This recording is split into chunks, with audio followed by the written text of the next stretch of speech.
زين للذين كفروا الحياة الدنيا ويسخرون من الذين آمنوا والذين اتقوا فوقهم يوم القيامة والله يرزق من يشاء بغير حساب. كان الناس أمة واحدة فبعث الله النبيين مبشرين ومنذرين وأنزل معهم الكتاب بالحق ليحكم بين الناس فيما اختلفوا فيه وما اختلف فيه إلا الذين أوتوه من بعد ما جاءتهم البينات بغيا بينهم فهدى الله الذين آمنوا لما اختلفوا فيه من الحق بإذنه والله يهدي من يشاء إلى صراط مستقيم.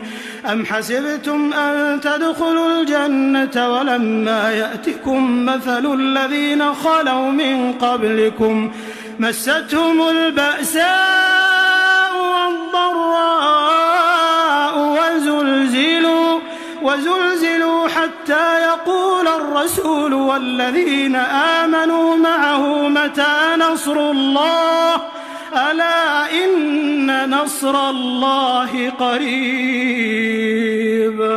يسألونك ماذا ينفقون قل ما أنفقتم من خير فللوالدين والأقربين واليتامى والمساكين وابن السبيل وما تفعلوا من خير فإن الله به عليم.